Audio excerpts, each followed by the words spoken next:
राम राम राम।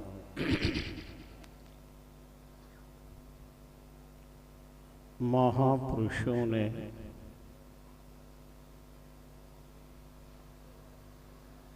देव दुर्लभ नर शरीर की सार्थकता के अभाव का परिणाम जन जन तक पहुँचाया। निस्बिति सुख सोवता दिन खोयो दुख धंध राम चरण हरि भजन बिना नर्तन हारियो अंध।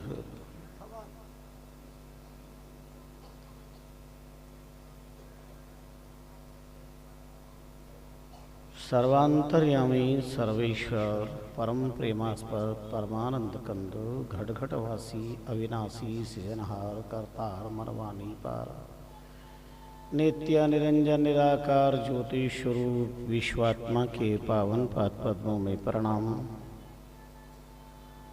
समाराध्य ब्रह्मदेव आय्याद रामचरण जी नाम श्री महाराज के कल्प वृक्षमय प्रणम्य पाद पद्मों में प्रणिपात।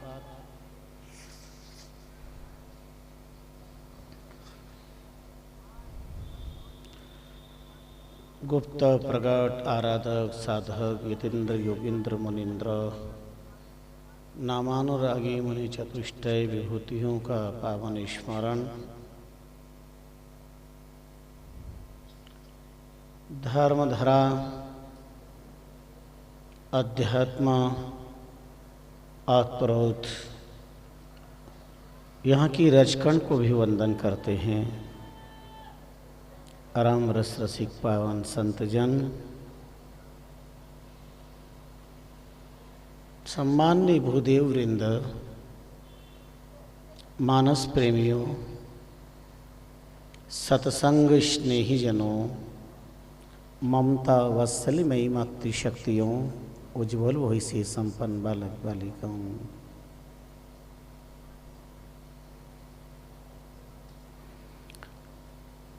कैसा बीत रहा है आपका और हमारा जीवन। शब्दों का चित्र चित्रित किया है 2.5 शताब्दी पूर्व रामस्नेही संप्रदाय जन्मदाता अत्याचारी चरण महाप्रभु स्वामी जी श्री रामचरण जी महाराज ने। रात हमारी व्यामोहवाद, कामवाद, देह सुखवाद में व्यतीत होती है। दिन पेट की ज्वाला को शांत करने, परिवार को भरण पोषण, शरीर सुख दुख में व्यतीत हो जाता है। कौन सा है वह काल, कौन सा है वह समय, कौन सा है वह वक्त जिसमें हम बैठकर भगवत भजन कर सकेंगे।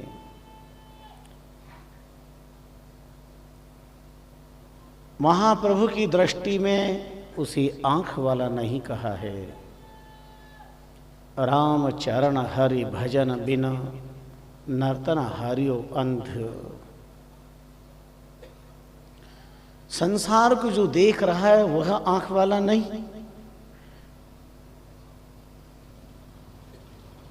माधुर्य सौंदर्य सुधा सिधु कृपा पात्र, वह सूरदास भी बहुत अच्छा है जो दुनिया को नहीं देख रहा है पर दुनिया के बनाने वाले का दर्शन कर रहा है। वो बिना आंख वाला भी श्रेष्ठ है।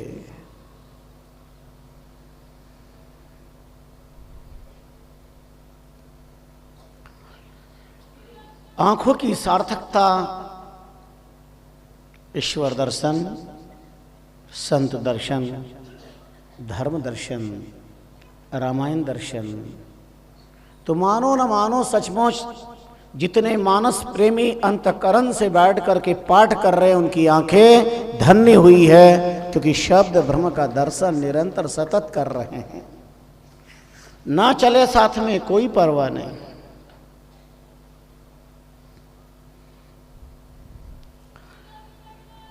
बस या ट्रेन में बैठते हो, सभी तो गाड़ी नहीं चलाते हो।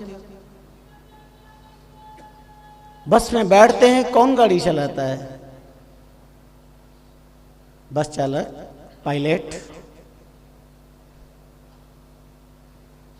तुम मानस की ट्रेन और बस में बैठे हो, तुम्हें तो बैठ के आनंद लेना। गाड़ी तो ये हमारे पंकज जी चलाते रहते हैं और चलती रहती है। आनंद लो। और ये आनंद आप जान रहे हो, अरे मन ये 2 दिन का मेला रहेगा, ये कायम न जग का झमेला रहेगा। किस काम आएगा जो तो लाखों का तोड़ा कमाएगा, रथ हाथियों का झुंड भी किस काम आएगा। अंत में सफर के खातिर कंधे पर ठटड़ी का ठेला रहेगा। अरे मन ये 2 दिन का मेला रहेगा। ये आनंद, ये सुख, ये अलौकिक छवि, ये 33वीं छत्री बाग राम द्वारा, ये जन सैलाब, ये मानस की दिव्य भव्य मंदाकिनी,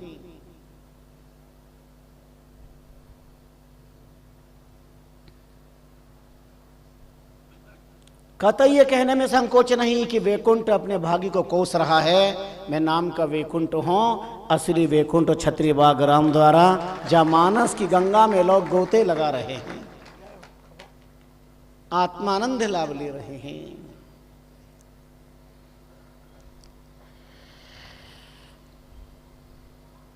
बड़ा सुंदर एक संदेश दिया महाप्रभु ने अपनी वाणी में। नर्तन निकामन खोइए, नारायण की जोड़ कहा होता है। क्या संतों ने श्रृंखला, शब्द विन्यास, अध्यात्म प्रकाश, दिल को छू लेने वाले उदाहरण दिए। नर्तन निकामन खोइए, नारायण की जोड़ कहा होता है। त्रैलोक विलोक विचारिये जी, और ऐसा नहीं सुख भाव होता है। दाम काम विसार के राम भजे, जीव शिव की संधि मिलावता है।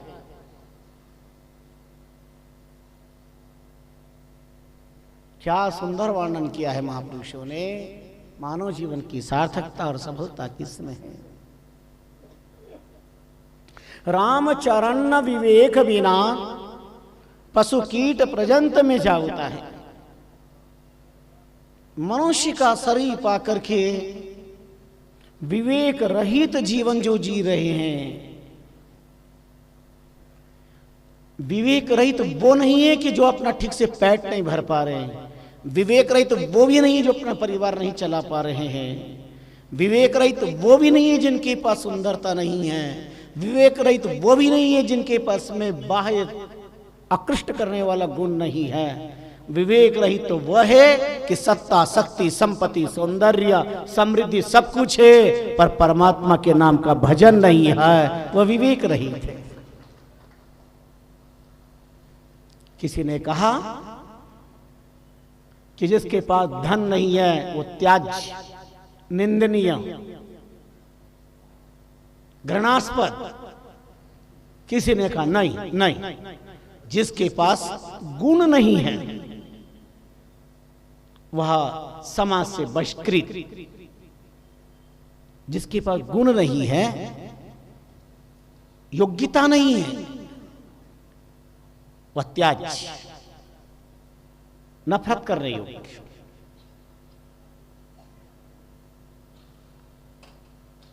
अष्टादश पुराण रचयिता व्यास विस्तारे भगवान वेद व्यास जी की सन्निधि में जब पहुंचे ये सारे विचार और कहा कि आप क्या कहना चाहते हैं, तब व्यास जी ने बहुत सुंदर बात बताई। सड़क से संसद तक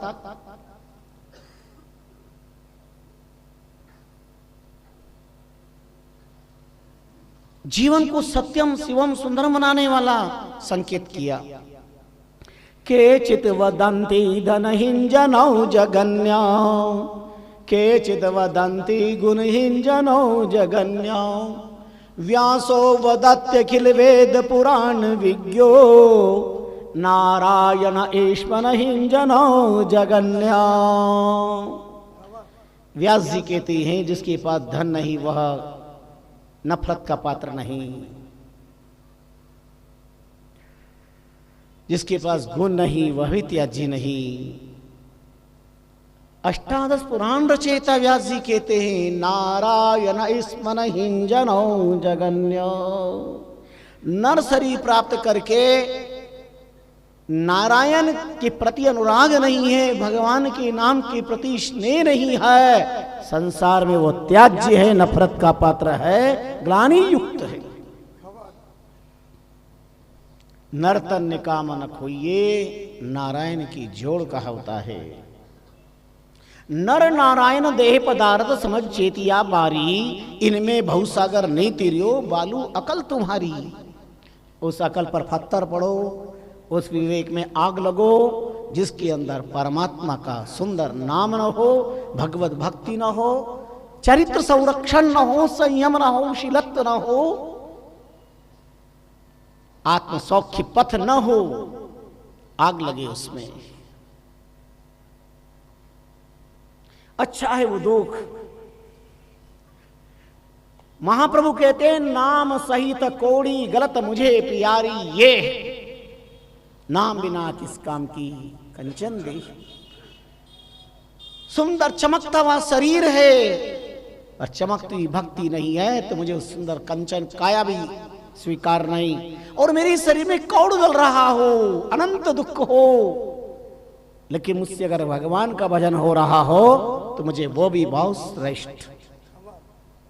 पूछा था महर्षि नारद ने महाराज युधिष्ठिर से, आप स्वर्ग चाहते हो या नरक? महाराज युधिष्ठिर ने स्मित विस्मय के साथ, मीठी मीठी स्माइल मुस्कान के साथ कहा, अब तो सर्वांतर्यामी है, ज्ञान नाम अग्रण्यम है नारद जी। बताऊं, अगर मेरे गोविंद, अगर मेरे कृष्ण, अगर मेरे ठाकुर, अगर मेरे परमात्मा मेरे साथ है तो नरक भी मुझे बहुत अच्छा लगेगा, और अगर परमात्मा मेरे साथ नहीं है तो मुझे स्वर्ग भी नहीं चाहिए, नहीं दुनिया का कोई सुख चाहिए।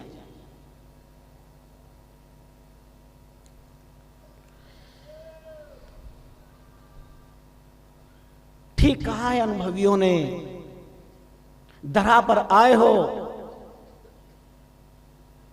पालो जो कुछ पा सकते हो, पर यह भी विचार कर लेना धरा पर जो भी धरा है यहां का यहां धरा रह जाएगा, साथ कुछ भी नहीं जाएगा, क्योंकि इसका नाम धरा है, कोई उठा के नहीं ले जा सकता। जो भी आया उसने धरा, बंगला बनाया बंगला धरा, एक कंकर भी कोई उठा सकता है क्या? इसका नाम धरा। तो यहां करके धरा का धरा रह जाएगा, और साथ कोई जाएगा तो धर्म और भगवान नाम स्मरण साथ जाएगा। संपत्ति दंपति प्राण सुख ये सब जाहु समूल, धर्म रहो सदा शीश पर धर्म गए धन धूल, धर्म गए धन धूल धनी तीन तूल समाना। कहा राजा राणा, संसार में कौन है ऐसा जो रे करके गया है? इसलिए कहते क्या धरा है, क्या धरा है? आश्चर्य, क्या मतलब आश्चर्य वाला। और क्या धरा है? कुछ भी प्राप्त कर लो, यहां क्या धरा है? और जो भी धरा है वह धरा का धरा रह जाएगा, और बिना बाय बाय, बिना टाटा, बिना राम राम किए पता नहीं पंछी कहां उड़ जाएगा और कब उड़ जाएगा। त्रैलोक विलोक विचारिये जी, और ऐसा कहूं नहीं भावता है, कहीं दिखेगा नहीं। दाम काम विसार के राम भजे, जीव शिव की संधि मिलावता है। जिन्होंने वासनाओं से मुंह मोड़ा है, उपासना से नाता जोड़ा है, चाम दाम काम में कभी तीन लोक में सुख नहीं, तीन अवस्थाओं में तीन काल में और राम में कभी दुख नहीं। अब सुख चाहते हो या दुख। 15 अगस्त 1947 स्वतंत्र भारत, स्वच्छंद आपका जीवन। रामचरण विवेक बिना पशु कीट पर्यंत में जाऊता है। मानव जैसा, देवता जैसा मानव शरीर प्राप्त करने के बाद में भी 84 लक्ष योनियों में जाने का अर्थ विवेकहीन कार्य करना। अज्ञान जन विचारधाराएं कुतर्कवादी बनाती है। अज्ञान जन विचारधाराएं, क्या है ईश्वर, क्या होता है धर्म, क्या होता है पाठ करने से, क्या है रामायण, क्या है रामकृष्ण शिव, ये सब क्या है, गुरु की क्या जरूरत है। ये अज्ञान जनी वो विचारधारा है जिनकी धारणा यह है पैसो मारो परमेश्वर, औरत तुम्हारी गुरु और छोरा छोरी शालिग्राम सेवा की करूं। वो कहते हैं हमारे घर में ही सब कुछ है। अज्ञान जन विचारधारा है। और विवेकहीन जीवन त्रस्ती से भरा हुआ है, अंतहीन दुख से भरा हुआ है। जंबूसर अपनी सप्तम पत्नी के बहुत विवेकशील विषय पर चिंतन करके प्रत्युत्तर देते हैं। सुनो देवी, उस और की तरह मैं मूर्ख नहीं हूं, पागल नहीं हूं। इतना विवेक मुझे महर्षि सुधर्मा सद्गुरु के द्वारा मिला है।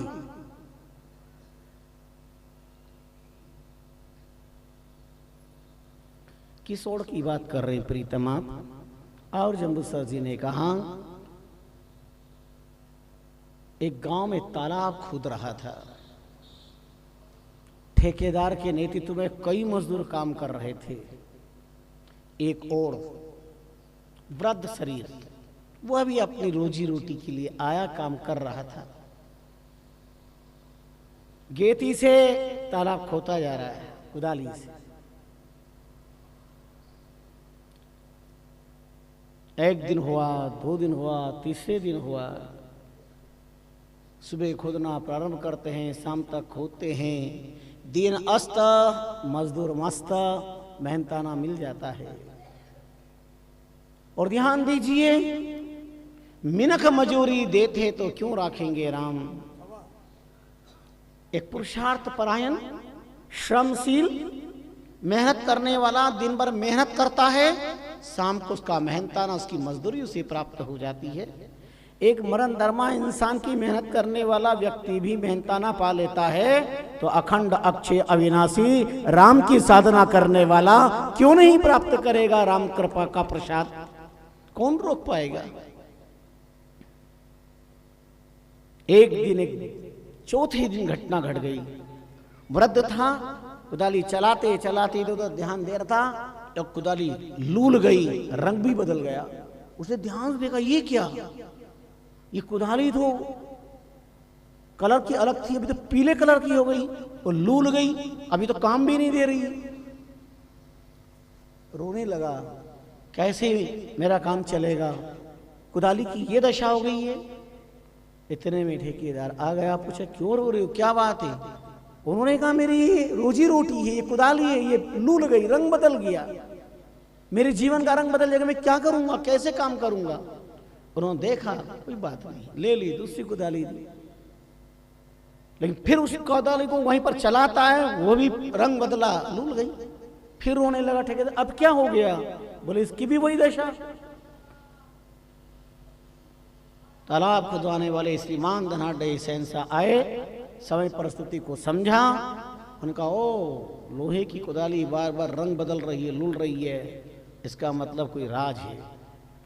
उन्होंने ध्यान से देखा तो जहां कुदाली का प्रहार हो रहा था बार बार, वहां पारस पत्थर था और उसके स्पर्श से वो सोने की हो जाती थी। आपने सोने की कुदाली भी ले ली, पारस पत्थर खुदवा करके अपने पास रख लिया और उसे लोहे की कुदाली दे दी। वो लोहे की कुदाली पाके बहुत खुश हुआ और मेहनत करता, पसीना बहाता है, मस्त है। जंबूसर ने कहा देवी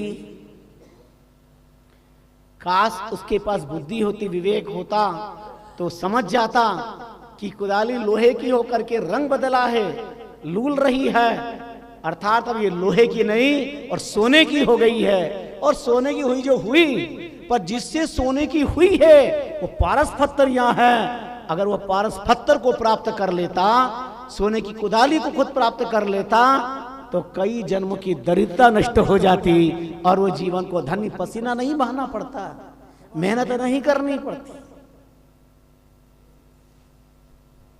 परिश्रम नहीं करना पड़ता, सहज में सब कुछ मिला था भगवत कृपा से। लेकिन सकल पदार्थ है जगमाही, भाग्य है नर पावत नाही। कर्म में कंकार तो के करे शिव शंकर, कर्म ही रांडियो तो के करे पंडित बद्रीलाल जी पांड्यो। कर्म में ही नहीं है तो क्या करेंगे पंडित? प्रारब्ध बलवान होना चाहिए, प्रारब्ध बलवान होना चाहिए, और भक्ति से भाग्य बलवान बनता है। न च विद्या न च पौरुषम भाग्यम फलंति सर्वत्र। देवी में उस ओड़ की तरह नहीं हूं जो पारस पत्थर और सोने की कुदाली रूप ब्रह्म सुख का त्याग करके और जगत रूपी लोहे की कुदाली को पाकर जिंदगी भर भोगों के लिए पसीना बहाऊं और जीवन बर्बाद कर दूं।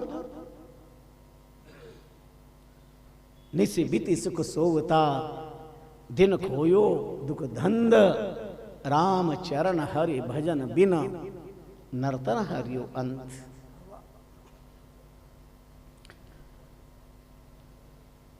इशिता सिद्धि चंदना को मौन होकर जंबूसर को अभिवादन कर उस पंक्ति में बैठना पड़ा जो पराजिता पत्नियों की पंक्ति थी। बात को विश्राम यहां नहीं मिल पाया। अब आज मानस पाठ के अनुसार अष्टमी, कल नवमी है, पाठ का समापन है, तो अपन भी सिद्धि अष्टदा सिद्धि आठवीं पत्नी को उपस्थित कर ही लें। वशिता नाम था पुष्पावती। उन्होंने कहा प्रीतम आप हम भोली भाली कम समझ मतिमंद नारियों को अपने वाक चातुर्य के जाल में आबद्ध कर मौन करा देते हैं। आपकी तरह हमारे पास विशाल शब्दकोश नहीं है, विचारों को धारा प्रवाह प्रभावित करने का बुद्धि सामर्थ्य नहीं है।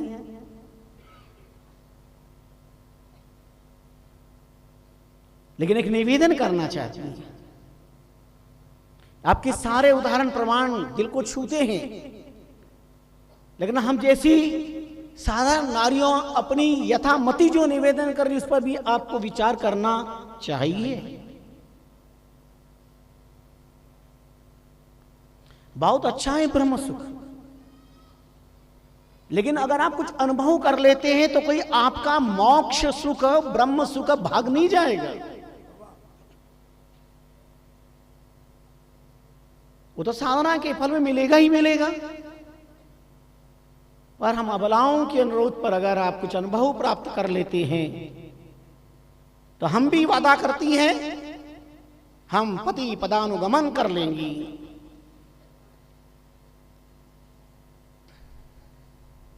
क्या कहना चाहती हो पुष्पावती?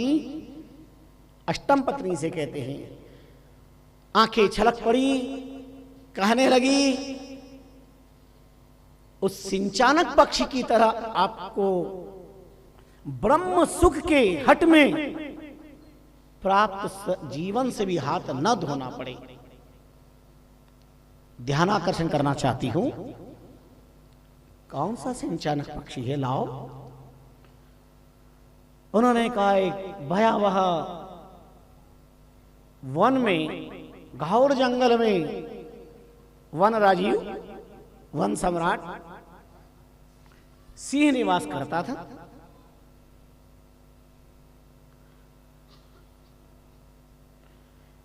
सिंह पराक्रमी है,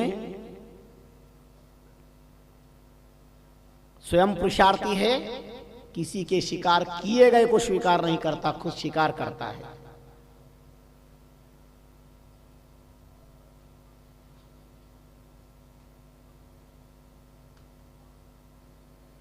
सिंह न खावे घास, चाहे कितने दिन तक भूखा मरना पड़े, पर शेर घास नहीं खाता, और शेर व्यापार भी नहीं करता, पुरुषार्थ करता है। तो जंगल में जो भ्रमण करता, भूख लगती, किसी मृग का शिकार कर लेता। एक बार उस सिंह ने मृग का शिकार किया, और मृग शिकार करने के बाद मांस भक्षण कर अपनी गुफा में निश्चिंत सो रहा था। सोने पर उसका जबड़ा खुला हुआ था। एक सिंचानक पक्षी आमिष कण लोभी सिंह को इस तरह मस्ती में सोता हुआ देखकर उसने अनुमान लगाया ये मर गया है शायद। तो उसके जबड़े पे जाकर के बैठ गया। मांस कण लोभी था। उसके जाति समाज की पक्षियों ने समझाया, देख जहां प्राण का संदेह है, मौत का तांडव नग्न नृत्य दिखाई दे रहा है, वहां नहीं जाना चाहिए। लेकिन आमिषकण की लोलुपता किसी भी पक्षों की कोई बात सुनने के लिए तैयार नहीं। अपने जाति बंधु, अपने आत्मीय जन, अपने हितैषी, स्वजन, स्नेहीजन, ज्ञानी जन, किसी की नहीं मानी। और शेर के खुले हुए जबड़े पर दांत में लगे हुए मांस कणों को खाने के लिए मस्ती से बैठ गया। उस पक्षी ने अपनी पतली और तीखी चोंच को जैसे ही सिंह के दांत पर प्रहार किया मांस कण को लेने के लिए, और एकदम सिंह जग गया, और जगते ही जबड़ों को समेटा, और समेटते ही वो सिंचानक पक्षी की वही दशा हुई। दो पाटन के बीच में साबत बचा न कोई, काल के कराल गाल में काल कवलित हो गया। अशिता कहती है, प्रीतम आपका ब्रह्मसु कहीं उस लोलुपी की तरह तो नहीं है जो काल के जबड़े में बैठ करके आप उसे ग्रहण करना चाहते हैं, और कहीं वो जबड़ा समेटने में आ गया तो आपके ये प्राप्त देह से मिलने वाला सुख भी नष्ट हो जाएगा।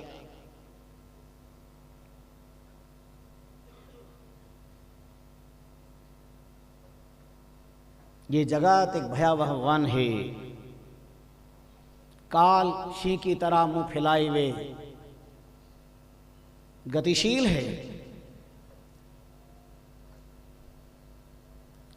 एक बार आप विचार कर लें। जंबूसर ने कहा, वशिता सोचा था कि शायद तुम इन सबसे ज्यादा बुद्धिमान होगी,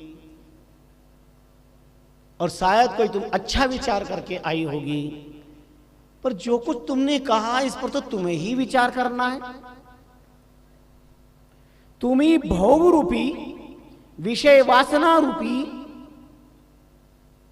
सुख रूपी आमिष कण सिंचानक पक्षी की तरफ आना चाहती हो, और काल के कराल गाल में बैठी हुई हो। उठो, जागो। कबीर सूता सूता क्या करे सूता, आवे नींद काल से रने यूं खड़ियो जो तोरण आयो बीन। बालक बालक गोद में, जवान जवान हाथ, और बूढ़ा बूढ़ा काल में। ये काल का नृत्य, ये काल का तान नृत्य है। हर बालक को काल ने गोद में बैठा रखा है, इसलिए बालक निर्भीक है। खेलत बालक ब्याल संग पावक मेलत हाथ, वो अग्नि से खेल लेता है, सर्प को जाके पकड़ता है, उसे कोई डर भय नहीं है। तो मां देखती तब दौड़ती, अरे सांप खा जाएगा, आंख जला देगी। बालक को कोई भय नहीं। और जवानों को हाथ में पकड़ रखा है। काल ने जवानों को हाथ में पकड़ रखा है, छूट के जा नहीं सकते। और बूढ़ों बूढ़ों को गाल में रख रखा है। ये काल की तस्वीर है। बालक बालक गोद में, जवान जवान हत, बूढ़ा बूढ़ा काल में। ये काल का नृत्य कौन बचा है संसार में।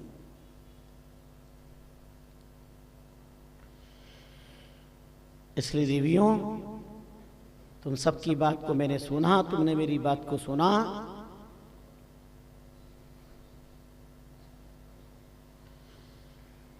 और सुनो, तुम्हारा भी उत्तर मैं देता हूं। तो बड़ा प्यारा उत्तर दिया। नर्मदा नदी के तट पर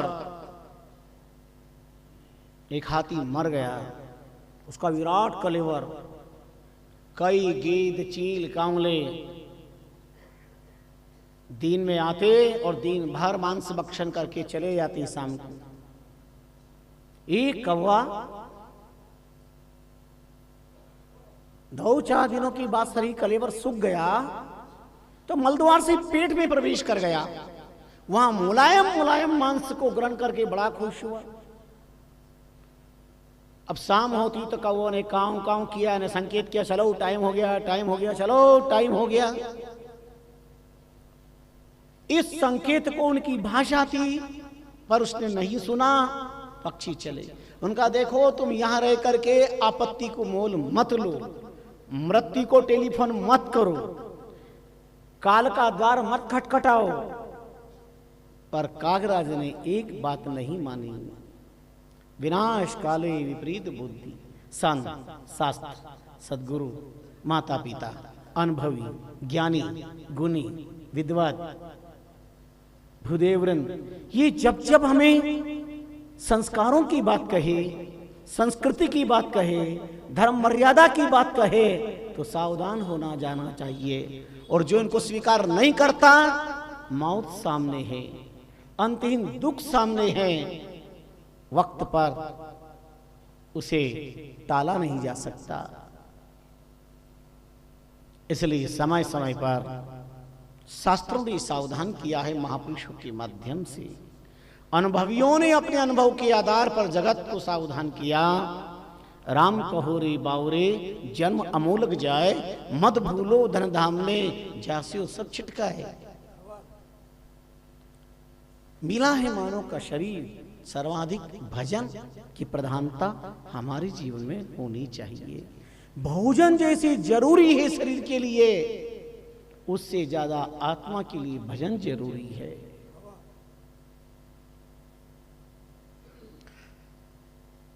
पक्षी चले गए वो पेट के अंदर, और वो मांस भक्षण कर रहा है। गर्मी की तीव्रता के कारण द्वार बंद हो गया, वो कौवा भी अंदर बंद। समय से मूसलाधार पानी बरसा तो कलेवर हाथी का नदी के तट पर, पानी में, धीरे धीरे समुद्र में। अब पानी के लगने से कलेवर थोड़ा नरम हुआ, द्वार खुला और बाहर आया तो कागराज ने देखा चारों तरफ पानी ही पानी, पानी ही पानी। घबराया। इतने में एक निर्यामक, शांत दांत, दयालु पुरुष जहाज से जा रहे थे। उन्होंने देखा कौवा आपत्तिग्रस्त है, जरा मैं सहायता कर दूं, रक्षा कर दूं, सहयोग कर दूं। तो अपना जहाज कलेवर के पास में से निकाला ताकि वह जहाज पर आ जाएगा। जहाज को आते हुए देखा बिल्कुल पास में, सोचा चलो एक बार और जाकर के मांस भक्षण कर लूं, मुलायम मुलायम। अभी तो आया है जहाज, यहां तक आएगा, जब तक तो मैं झट बाहर आ जाऊंगा, जहाज पर बैठ जाऊंगा। जैसे ही जहाज पास में आया वो अंदर प्रवेश कर गया और मांस भक्षण में इतना वक्त निकला कि उस दयालु पुरुष ने सोचा पता नहीं आएगा नहीं आएगा, क्या होगा। जहाज आगे निकल गया। वह अपनी रश्ने इंद्री में इतना मस्त हो गया, धीरे धीरे कलेवर में समुद्र का पानी भरा, अंदर भी बाहर भी कलेवर डूबने लगा। बाहर कहाँ है, देखा तो चारों तरफ पानी ही पानी। अंतोगतवा उसे भी काल के कराल गाल में काल कवलित होना पड़ा, फड़फड़ा करके तड़प करके प्राणांत हो गया। जम्बूस्वर जी ने इस 8वीं पत्नी को भी ऐसा मार्मिक वासना मुक्ति का, उपासना रत होने का मर्म भरा प्रसंग श्रवण करवाया। देवियों, उस काग की तरह जीवन का कोई भी लोभ अंत में रसातल की और मौत की तरफ ले जाने वाला है। संसार केवल व्यवहार मात्र है। संसार स्वप्नवत जान के कीजिए ब्रह्म विचार, अवधि अंजलि निर्जीव जाता लगे न बार। हाथ में जल ले लो, जलांजलि, धीरे धीरे एक एक बूंद करके पानी चला जाएगा, ये खाली हो जाएगी।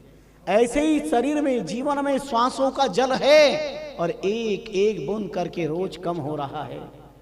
उठत 12, बैठत 18, सूता टूटे 30, मैथन करता 36 टूटे यूं खट भसता जगदीश। उठने में 18 श्वास नष्ट होते हैं, बैठने में 12 श्वास, शयन में 36 श्वास। इस वासना में काम के जगत में 36 श्वास, शयन में 30 श्वास, लेकिन बैठकर अगर राम राम राम राम राम किया जाए तो 6 श्वास का ही नुकसान होगा, 6 श्वास ही जाएंगे। इसलिए चिरायु होते थे, वो भजन परायण होते थे। श्वास जीत, जितस् श्वासो, साधना के रूप में